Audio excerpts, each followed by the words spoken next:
Zdravím všechny na YouTubeku, tak dneska tady mám další aféru se světlama.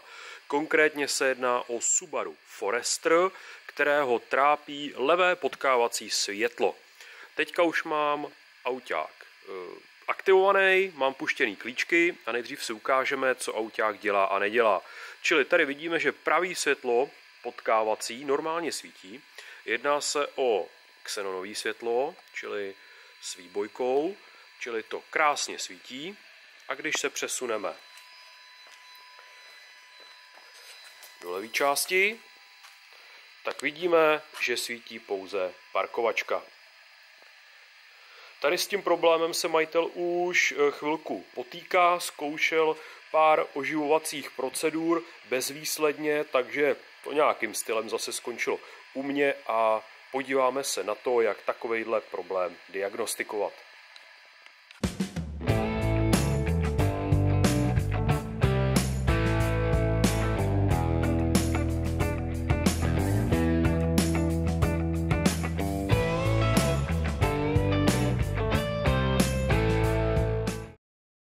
Jak jsem říkal na začátku, tak potkávací světla tady jsou xenonový, čili bude tam nějaký předřadník elektronický, xenonová výbojka, jak u pravýho, tak levýho samozřejmě světla.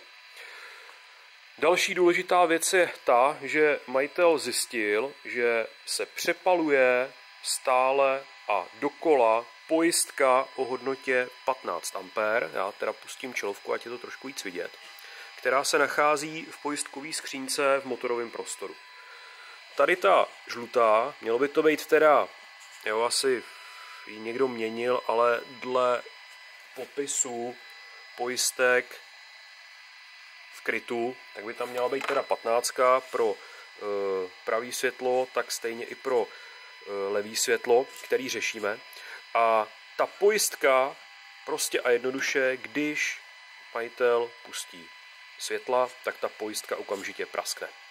Jo, čili já když ji vytáhnu, jde takhle pěkně rukou, tak se můžete podívat, že opravdu je prasklá. Jo, je to tam snad vidět.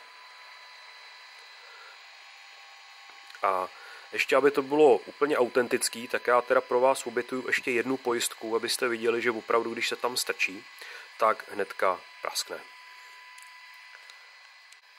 Vzal jsem si teda fungulovou pojistku a teď ji tam jdu vložit. Mám teda puštěný klíčky a mám puštěný světla. Jo, takže teďka já to zkusím chvilku nechat, se to zavostří. Jo, a teďka ji tam vložím. Jo, a viděli jste to. Chová se to pořád stejně a pojistka je prasklá. Takže někde v tom okruhu světelným bude poměrně tvrdý zkrat. A teďka samozřejmě je potřeba zjistit, aspoň přibližně v které části. Protože zase není nic horšího, než rozkuchat půlku auta a zjistit, že ten zkrat nebo ten problém je na tom nejvíc přístupném místě. Jo? Čili letějí hodiny, samozřejmě můžete něco poškodit a tak. Čili nejdřív musíme zjistit, jestli tady ta pojistka je zapojená, obecně řečeno, před spínačem světel, anebo za spínačem. Čili vezmeme si žárovkovou zkoušečku, opinkneme si, na kterém pinu je 12 V napětí a zkusíme vypnout a zapnout spínač světel. A tím jednoznačně zjistíme, jestli ta pojistka je na výstupu toho spínače na světla, anebo na vstupu. Protože to je docela důležitý pro tu lokalizaci, protože chyba může být samozřejmě jak třeba ve spínači světel, v kabeláži, i v tom světle. Jo. Prostě někde po cestě. Pojistka nám teda praskla, pojistku jsem vytáhnul, teďka máme teda ten pojistkový držák volnej a světla máme puštěný. A teď se podíváme, na kterým pinu naměříme 12 V, jo, čili mám ještě moment špatnou kostru, teďka nenaměříme teda nic, já tady trošku tak, vylepším kontakt, aha, pořád nic,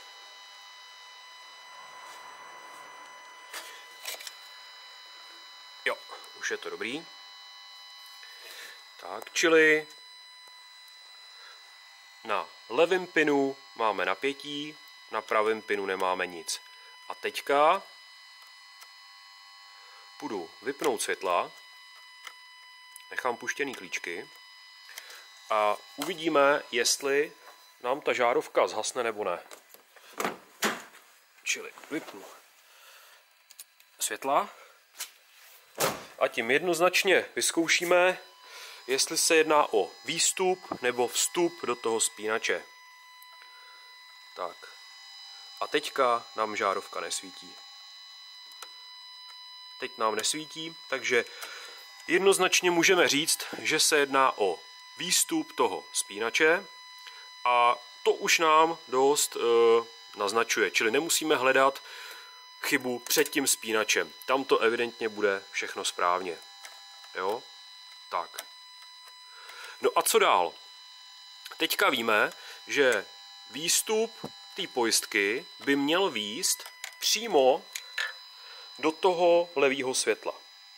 Takže teďka bude chyba buď někde v kabeláži, mezi pojistkou a světlem, a nebo přímo ve světle. Zase jsem pustil světla, protože za chvilinku budeme potřebovat pro jeden takový dílčí testík to napětí na pojistce, jo, který nám tam leze z toho přepínače.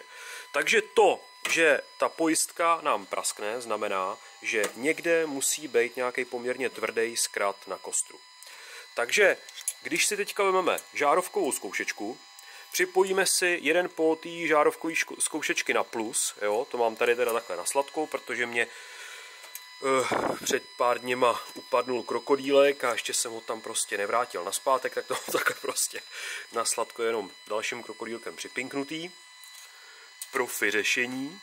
Tak pokud je tam opravdu zkrat na kostru, tak na druhém pinu by nám měla svítit žárovková zkoušečka. Jo? Čili opravdu tohle je ten výstup už k žárovce. Jo? Takže teďka nám proud teče z plusu baterky do zkratu. Jo? Až svítí nám žárovka. Takže opravdu tam je nějaký kraťák.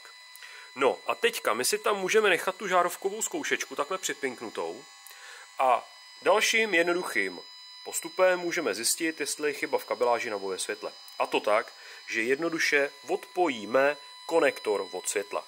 Konektor od světla je tady, takhle, zezadu. Já už jsem si ho předpřipravil, malinko povysunul, abych se tady s tím nemusel mordovat. A teďka, schválně, jo, jednou rukou budu vytahovat konektor, tada, a žárovková zkoušečka nám zhasla. Takže, když nám zhasla, tak to znamená, že zkrat není v kabeláži, protože kdyby byl zkrat na kostru v kabeláži, tak ta žárovková zkoušečka nám bude pořád svítit. Tím jsme si usnadnili, no, jak se to veme? No takhle, posunuli jsme se prostě dál, jo. Zjistili jsme, že kus kabelového svazku mezi pojistkou a světlem je v pořádku. Teď se vrátíme k tomu, proč jsem nechal puštěný světla, nebo proč jsem je zase zapnul.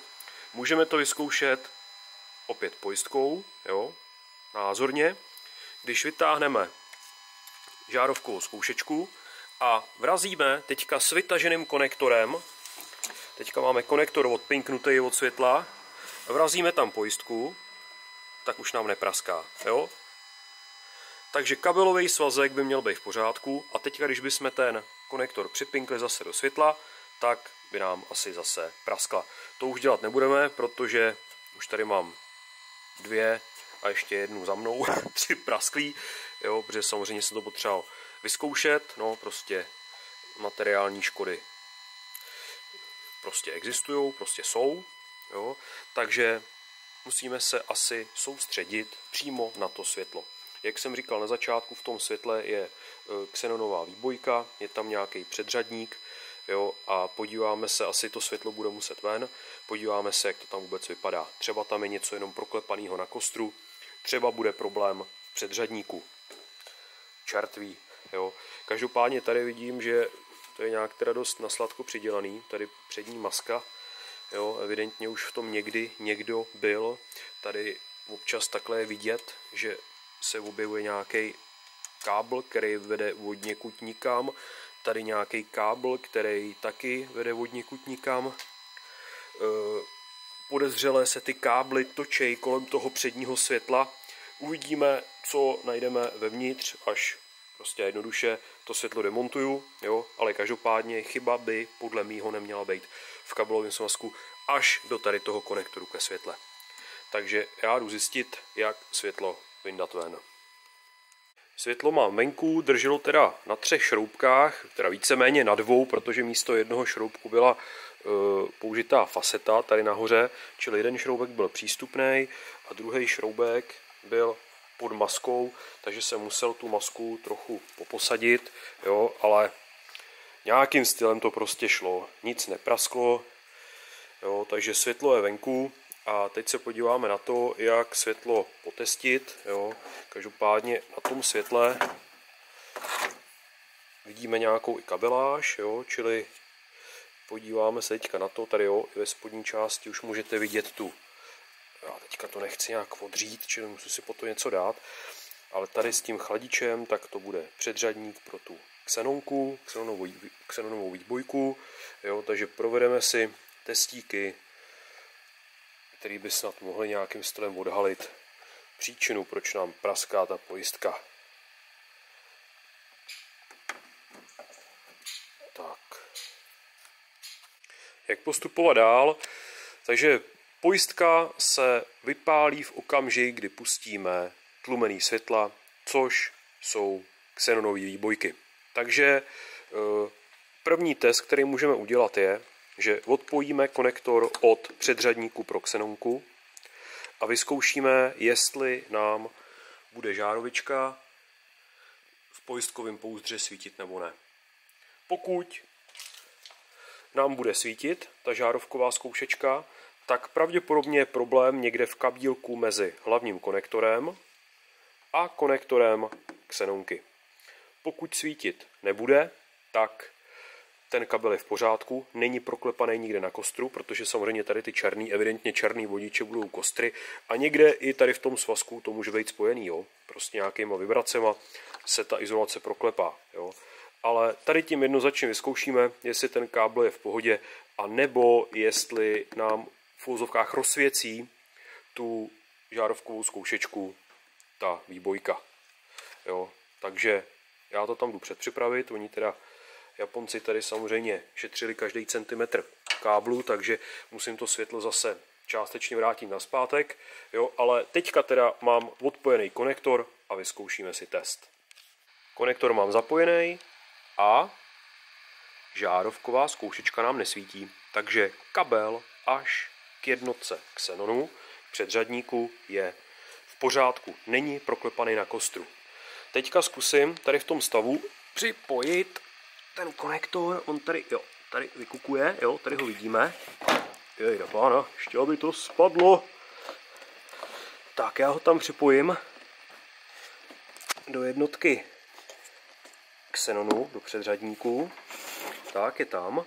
A podíváme se, kontrolka se nám rozsvítila. Takže jednoznačně můžeme říct, sice to není zaostřený, ale světlo je vidět. Už. Takže jednoznačně můžeme říct, že problém bude v tom předřadníku. Jo? Teďka byste mohli namítnout, že ta žárovka svítí protože ten předřadník si chce brát, dejme tomu, nějakou energii, nějaký proud, protože když by ten předřadník byl v pořádku, tak ta zkoušečka by taky svítila, protože on by se snažil, jako dejme tomu, startovat přes sériově zapojenou tady tu zkoušečku k plusu. Jo, ale my když jsme konektor odpojili, žárovka nám nesvítila, jo, a my víme, že v tom obvodu je nějaký tvrdý zkrat, tvrdý problém. Takže když až po konektor té jednotky xenonu je všechno v pořádku, žárovka nám nesvítí a rozsvítí se, když připojíme konektor, tak můžeme 100% říct, že problém je v tom xenonovém předřadníku. Jo? Takže tady se určitě nebude jednat o nějaký v uvozovkách přirozený normální odběr, ale tohle bude odběr nebo proud, který teče přes žárovku přímo do nějakého zkratu nebo v uvozovkách do nějaké vypálené součástky. anebo je to plný vody, já nevím. Jo.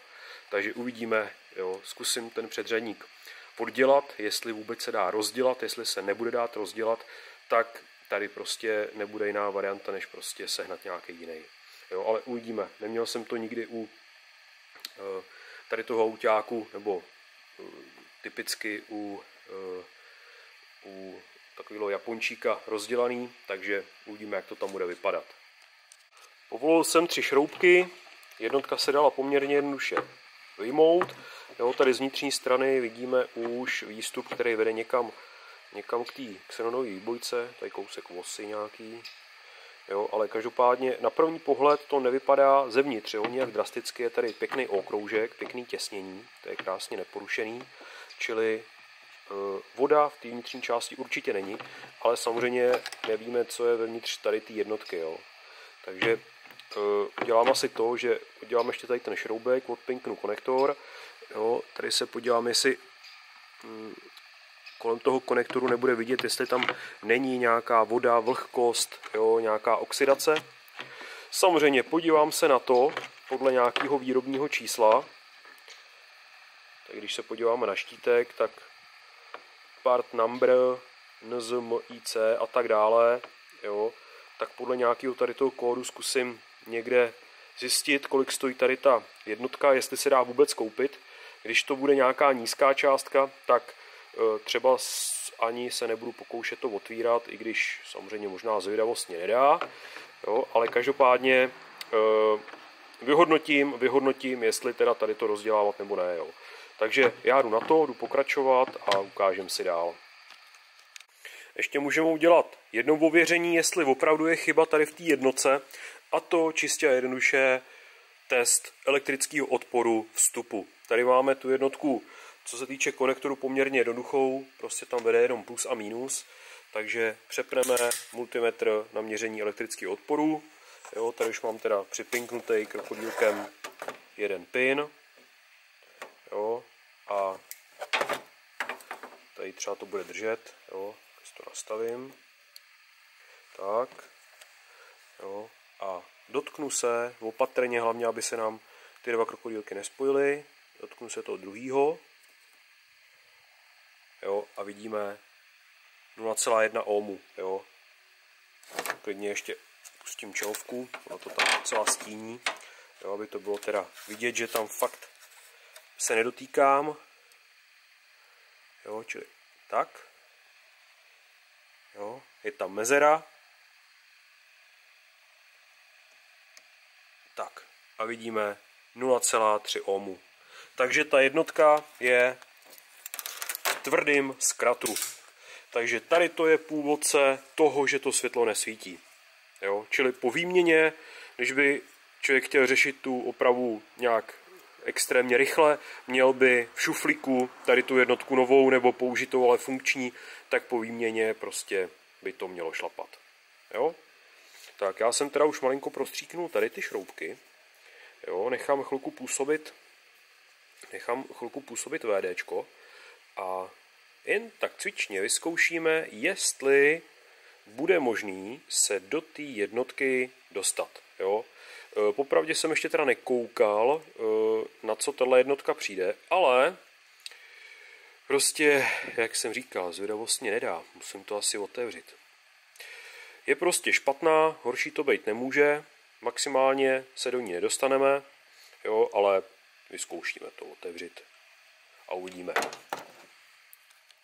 Tak jsem postoupil, rozdělal jsem předřadník xenonové výbojky, šlo to docela dobře nakonec, jo, šroubky nebyly nijak zarezlý, jo, čili šlo to poměrně hezky.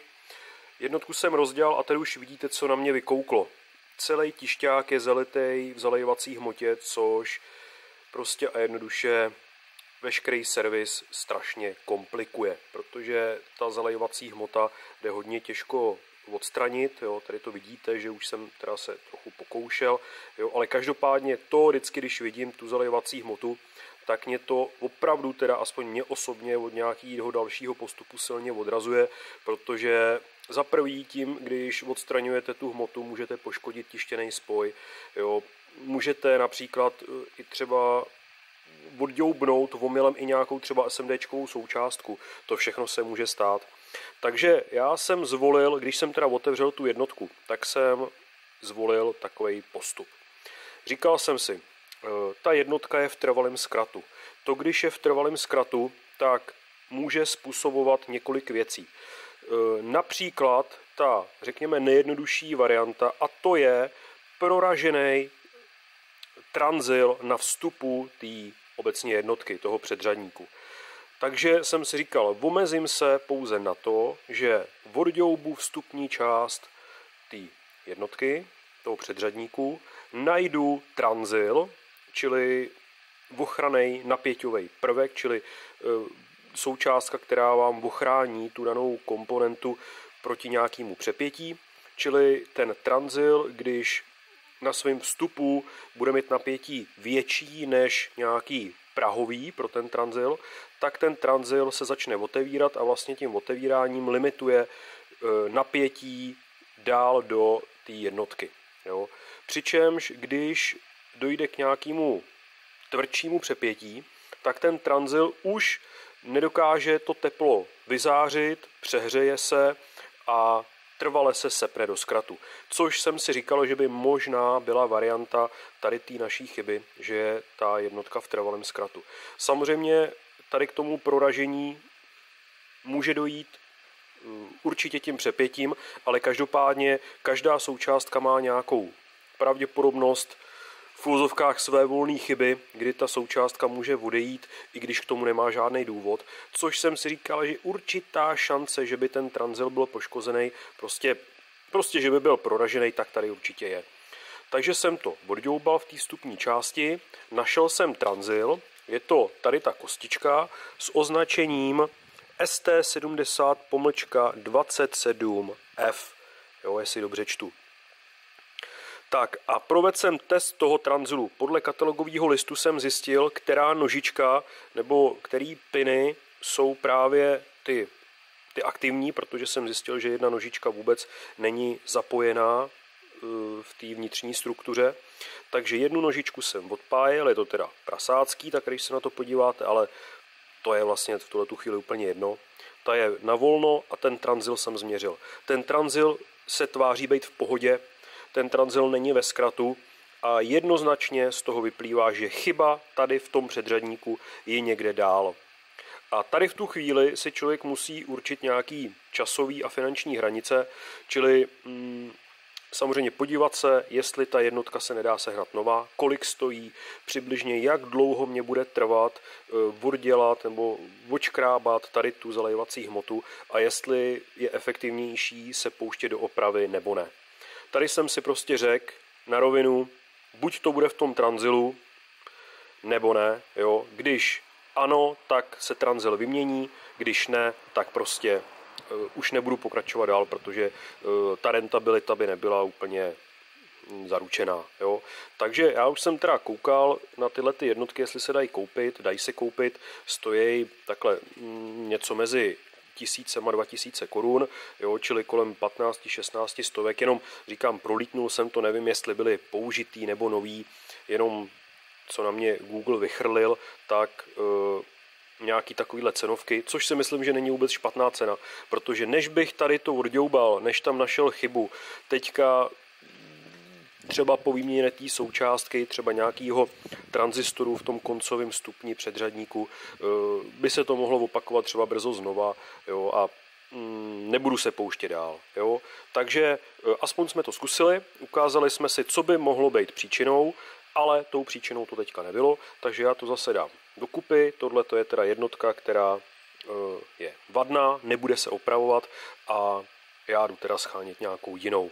Jo, ale věřím, že na 99,999% po výměně té jednotky tady na tu pozici do světla to světlo zase bude chodit.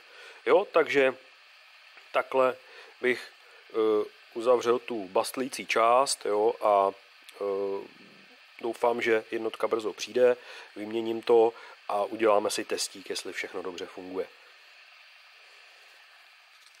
Nastal památný okamžik, dorazil mě předřadník před Xenon, ten se nachází zde, je to teda replika, která vypadá dost věrně jak originál, čili na první pohled to vypadá docela hezky.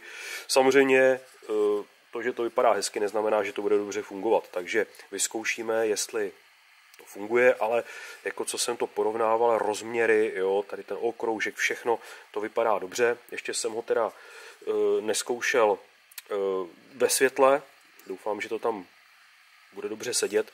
Jo, říkám, nakonec jsem se rozhodl pro novej replikový díl, protože Yetej originál tak přišel něco mezi 1500 a 2000, co jsem koukal. Novej originál kolem 5,5 tisíce.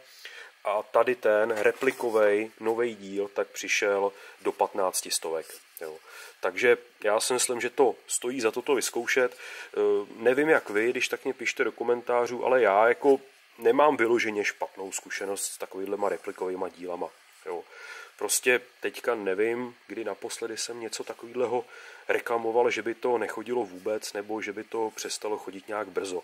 Jo. Čili prostě vyzkouším to, ale myslím si, že by to mohlo být v pohodě. Každopádně jediný rozdíl, který je mezi tou původní jednotkou a tou novou, je to, že u toho nového předřadníku chybí nějaký M3 šroubek, který si půjčím samozřejmě z toho původního. Jo, ten už tam není potřeba. Doufám, že bude dobře těsnit těsnění, čili vyzkouším v tom světle, aby samozřejmě to těsnění dobře těsnilo, aby se tam nedostávala vlhkost, nečistoty. Jo, ale konektor, všechno prostě vypadá hezky. Jo.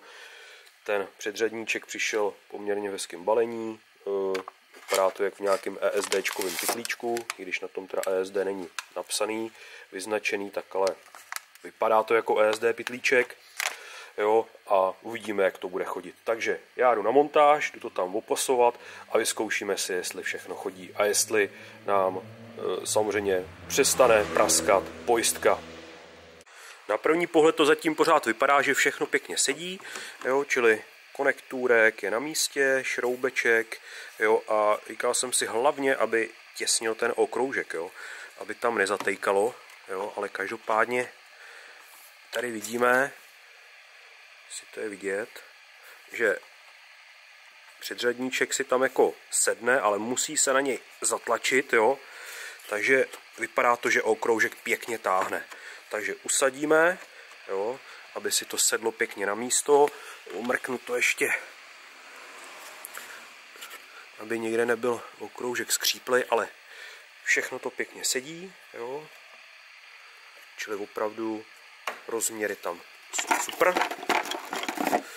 Tak, vezmu si šroubky tam jen tak na sladko pinknu, pak je došroubuju šroubovákem a můžeme pak přistoupit rovnou k testu, což jsem teda zvědavej, ale jako všechno jsme to oměřili, jo, a opravdu na 100% byla chyba v té jednotce, která se prostě nevyplatí vzhledem k cenovce tady toho replikového dílu nějakým stylem moc zdlouhavě opravovat, kdyby tam na první pohled byla chyba třeba v tom vstupním obvodu, tak možná, ale tak, či já to pak ještě přejdu, teď jenom takhle na testík, jo, ale zatím říkám, že to krásně sedí, tak ještě konektůrek, aby si tam hezky sednul. A vypadá to dobře. Jo, teď si cvaknul. Čili paráda, jo, je to tam. Takže já si to tady jdu předpřipravit a jdem to otestit. Světlo mám namontovaný v autáku, jenom zatím na sladko, bez teda šroubků, bez utažení, jenom tak, abych se dostal ke konektorům, abych mohl zapojit konektory do světla. Zapnul jsem tlumený, potkávačky a Xenon na první dobrou naběhnul. Takže opravdu předtím byla chyba v tom předřadníku. Jo, teďka už se nám teda pojistka nepálí, všechno vypadá dobře, takže já budu mít teďka jediný úkol, chvilinku to otestovat, párkrát to zapnout, vypnout, jestli opravdu to chodí spolehlivě a pak si myslím, že už tady není potřeba nic elektricky dodělávat, prostě ještě teda mrknu, jaký tam mají být přesně pojistky, jo, protože tady máme na ty potkávačky, jednu žlutou, jednu modrou, čili podívám se ještě do zapojení nebo do seznamu pojistek, jaký tam mají teda opravdu být, protože majitel to tady se zkoušel nějakým stylem měnit a během těch jeho testů, takže tam dám ty pojistky, které tam mají být a už jenom přidělám masku a auťák půjde k majiteli. Takže děkuji moc za pozornost, třeba tohleto zase někomu pomůže, jo, i jak diagnostikovat, jestli je problém v kabeláži nebo přímo ve světle, a u další opravičky se někdy budu těšit zase. Mějte se, naschle.